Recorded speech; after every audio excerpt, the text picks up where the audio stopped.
High, আজকে ভিডিওটা আমরা ইঞ্জিনিয়ারিং পড়বো কিনা বা কোন কলেজে পড়বো সেই জায়গাটা বোঝানোর জন্য করা হচ্ছে। বিশেষ করে যারা গ্রামের দিকে থাকো তারা এই ব্যাপারগুলো তোমরা জানো না বা তোমাদের শিক্ষকরা ঠিকভাবে তোমাদের ধারে তুলে ধরতে পারে না, কারণ তারা শিক্ষকতা শুরু করেছে 15 বছর আগে। এখন সোসাইটি এবং কলেজের পুরো ট্রেন্ডটা চেঞ্জ হচ্ছে, তো চেষ্টা করবে এই ভিডিওটাকে সবার মধ্যে পাঠানোর জন্য। অ্যাটলিস্ট ক্লাস 11-12, তাহলে তাদের কেরিয়ার একটা লাইফ চেঞ্জিং একটা ডিসিশন তারা নিতে পারবে। প্রথম কথা হচ্ছে ইঞ্জিনিয়ারিং পড়বো কোন কলেজে। লাস্ট 1-2 বছর আমি কতগুলো ইঞ্জিনিয়ারিং স্টুডেন্টের ছেলেদের সাথে মানে আমার রেগুলার গাইডেন্সের থ্রু দিয়ে আমি জানতে পারি যে এখন ইন্ডিয়াতে, সরি ইন্ডিয়া নয়, ওয়েস্ট বেঙ্গলে one of the top college হচ্ছে কল্যাণী। কল্যাণীতে গভর্নমেন্ট যে ইঞ্জিনিয়ারিং কলেজ আছে সেখানে কম্পিউটার সায়েন্সে ক্লাস হয় না। একটা কম্পিউটার সায়েন্সের ছেলে, সে কেমিস্ট্রি, তার একটা পেপার আছে সেকেন্ড সেমিস্টারে, সে আমাকে বলছে আমার ক্লাসে কোনো ক্লাস হয়নি কেমিস্ট্রির উপরে, আমাকে পেপারটা পরীক্ষা দিতে হবে, আমাকে একটু বুঝে দাও কয়েকটা টপিক। এরকম ব্যাপার। কিছু গভর্নমেন্ট কলেজে এরকম অবস্থা, পড়াশোনা হচ্ছে না কম্পিউটার সায়েন্সের মতো একটা স্ট্রিমে। কিছু প্রাইভেট কলেজে এটা কয়েকজন পড়ে, তাদের কাছ থেকে জানলাম যে তাদের রেগুলার ক্লাস হয়। আজকে যে জায়গাটা ইম্পর্টেন্ট সেটা হচ্ছে কোন কলেজে অ্যাডমিশন নেবে। অনেকেই মনে করে যে সরকারি কলেজে অ্যাডমিশন নিলে খুব কম খরচে তোমরা পড়াশোনাটা করতে পারবে, খুব কম খরচে পড়াশোনা করতে পারবে, কিন্তু প্রবলেমটা হচ্ছে এখানে সরকারি গভর্নমেন্ট স্কুল ইঞ্জিনিয়ারিং কলেজগুলোতে প্লেসমেন্টের যে কোম্পানিগুলো তারা আসে না, তারা প্রাইভেট কলেজের সাথে করেছে, মানে কোলাবোরেশন করেছে। তো প্রাইভেট কলেজ বেশি মাত্রায় কোম্পানিকে ইনভাইট করে এবং কোম্পানির থ্রুতে প্লেসমেন্ট বেশি মাত্রায় দিচ্ছে। তো যারা মনে করছো গভর্নমেন্ট কলেজে একটা অ্যাডমিশন পেয়ে যাচ্ছি, কম খরচে পড়াশোনা করে ফেলছি, কিন্তু তুমি 4 বছর বিটেক করার পরে কোনো জব পাবে না, প্লেসমেন্ট পাবে না, তাহলে প্রবলেমটা কোথায় হচ্ছে? তুমি আজকে টাকা বাঁচানোর জন্য তুমি প্লেসমেন্ট পাবে না, পরে গিয়ে কোনো জব পাবে না। আবার প্রাইভেট কলেজগুলোতে কী করা হচ্ছে, সেখানে কিছু সিট থাকে যেটা ডাব্লিউবিজি কাউন্সিলিংয়ের থ্রু আসে, আবার কিছু সিট থাকে যেটা ডোনেশনের মাধ্যমে হয়। তো ডোনেশন এমন মাত্রায় হচ্ছে যে পুরো 4 বছরের পড়াশোনার খরচ হচ্ছে 6 লাখ টাকা, ডোনেশন দিতে হচ্ছে আর 4 লাখ টাকা। এবং যারা ডাব্লিউবিজির পর কাউন্সিলিং করছে, মানে পর ওই প্রাইভেট কলেজগুলোতে ভর্তি হতে যাচ্ছে, তাদের কিন্তু এক্সট্রা আরও 3 লাখ বেশি করে দিতে হচ্ছে। তো যারা ভালো করে পড়াশোনা করছো না, তারা ইঞ্জিনিয়ারিং পড়তে যাচ্ছ, এরকম ডোনেশন, এক্সট্রা ডোনেশন, ভাবতে পারছো পুরো 4 বছর পড়াশোনার খরচ হচ্ছে 8 লাখ, সেখানে তুমি 6 লাখ টাকা দিচ্ছ ডোনেশন। তাহলে যারা একটু ভালো করে যদি পড়াশোনা করো, পড়াশোনা করার পরে ডাব্লিউবিজি র্যাঙ্ক আসবে, কাউন্সিলিং করার সময় তোমাকে মাথায় ডাকতে হবে আমাকে প্রাইভেট কলেজ চুজ করতে হবে। কেন?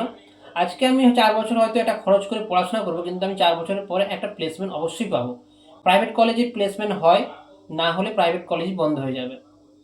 তো অনেকে তোমাদেরকে বোঝাবে যে গভর্নমেন্ট কলেজগুলোতেই পড়াশোনা করা উচিত। হ্যাঁ, অবশ্যই কিছু গভর্নমেন্ট কলেজ আছে, যেমন যাদবপুর, কিছু শিবপুর, যেগুলোতে তোমরা কম খরচে পড়াশোনা করতে পারবে এবং সেখানে প্লেসমেন্ট হয় একটা নির্দিষ্ট মাত্রায়। কিন্তু শুধু গভর্নমেন্ট কলেজে কম খরচে পড়াশোনা করে নেব, সেই আইডিয়া লাগিয়ে যদি তুমি পুরুলিয়া, বাঁকুড়া, বিভিন্ন গভর্নমেন্ট কলেজগুলো পড়ে যাও যেখানে ক্লাস হয় না, কলেজগুলোকে কেউ চেনেই না, সেখানে প্লেসমেন্টই হয় না, কোনো কোম্পানি যায় না সেখানে, সেখানে কী হবে তাহলে? তাহলে সেখানে সেখানে ইঞ্জিনিয়ারিং পড়াটা, বিটেক করাটা 4 বছর পরে তুমি কোনো জব পাবে না, তাহলে এটা ভেবে দেখার বিষয়। তার জন্য যখন একটা ভালো র্যাঙ্ক করতে পারবে তুমি, তখন তুমি তোমার প্রায়োরিটি সাজাতে পারবে যে আমাকে এই যে টপ প্রাইভেট কলেজগুলো, সেখানে আমি অ্যাডমিশনটা নিতে পারবো সবার আগে, তাহলে আমাকে এক্সট্রা ডোনেশন দিতে হবে না। প্রাইভেট কলেজগুলোতে কীভাবে অ্যাডমিশন হয় সেটা আমরা লাস্টে বলে শেষ করবো আজকে ভিডিওটা। প্রাইভেট কলেজগুলোতে কাউন্সিলিংয়ে, ডাব্লিউবিজি কাউন্সিলিংয়ের থ্রু দিয়ে কিছু সংখ্যক, মানে 70% সিট ফিল আপ হয়। 30% সিটের মধ্যে ডাব্লিউবিজি রেজাল্ট বেরোনোর আগেই অলরেডি কিছু স্টুডেন্ট ওই সিটগুলো বুক করে নেয় টাকা দিয়ে, ওখানে 15% বেড়ে যায়। আর কিছু 15% সিট থাকে, সেটা হচ্ছে ডাব্লিউবিজি র্যাঙ্ক বেরোনোর পর, মানে ওই কলেজগুলো তুমি কাউন্সিলিং থ্রুতে পাবেই না, তখন তোমাকে আরও বেশি টাকা দিয়ে ওই 15% সিটের মধ্যে তোমাকে অ্যাডমিশন নিতে হয়। কারণটা কি? কারণ তারা জানে যে ওই প্রাইভেট কলেজটাতে যদি আমি যাই, তাহলে আমি কিন্তু একটা 4 বছর পরে একটা প্লেসমেন্ট পাবো, এটা কিন্তু হয়। তো আজকে যে কয়েক বিষয়গুলো আমরা ক্লিয়ার করলাম, সেটা হচ্ছে গভর্নমেন্ট কলেজে পড়ে নেব কম খরচে, এটা কি ঠিক ডিসিশন নিচ্ছ তোমরা? গভর্নমেন্ট কলেজে কি প্লেসমেন্ট হচ্ছে? প্রাইভেট কলেজ চুজ করব, কিন্তু কখন করব? ডাব্লিউবিজি র্যাঙ্কের সময় কাউন্সিলিংয়ের থ্রু দিয়ে করবো, না তার আগেই আমি জানি যে আমি র্যাঙ্ক করতে পারবো না, তাহলে কিছুটা ডোনেশন দিয়ে অলরেডি প্রি বুক করে রাখবো সিটগুলো, নাকি রেজাল্ট বেরোনোর পর বাড়ির জমি বিক্রি করে 6 লাখ টাকা দিয়ে এক্সট্রা ডোনেশন একসাথে দিতে হয়, 6 লাখ টাকা ডোনেশন দিয়ে ওই প্রাইভেট কলেজটাতে অ্যাডমিশন নিতে হয়। তো প্রাইভেট কলেজে অ্যাডমিশন কেন নিচ্ছে সবাই, বা ফোকাস করা উচিত, কারণ সেখানে পড়াশোনা হয়, একটা নির্দিষ্ট মধ্যে ক্লাস হয় তুলনামূলকভাবে বেশি, এবং সেখানে প্লেসমেন্ট হয় কারণ কোম্পানির সাথে কোলাবোরেশন থাকে। তো এই আজকের যে ইনফরমেশন সেটা ইম্পর্টেন্ট এই কারণে যে গ্রামের দিকে যে ছেলেমেয়েরা থাকে তারা ভাবে যে প্রাইভেট গভর্নমেন্ট কলেজে চান্স পাচ্ছি মানে কম করে পড়াশোনা করে নেবো, কিন্তু গভর্নমেন্ট কলেজগুলোর সাথে কোম্পানির এবং কারেন্ট দেশ এবং রাজ্যের সেট আপটা এভাবেই থাকে যে ওখানে তো প্রফিট পাচ্ছি না আমরা পড়াশোনার থ্রু দিয়ে, তার জন্য তারা প্রাইভেট কলেজগুলো খুলেছে এবং প্রাইভেট কলেজগুলোকে উপরে তোলার জন্য সেখানে বেশি মাত্রায় প্লেসমেন্ট হচ্ছে। তাহলে অবশ্যই ভাবনা চিন্তা করা প্রয়োজন ইঞ্জিনিয়ারিংটা কোথায় পড়বে।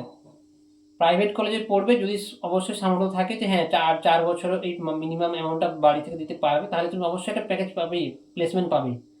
আর যদি না করতে পারো তাহলে ইঞ্জিনিয়ারিং পড়তে যেও না।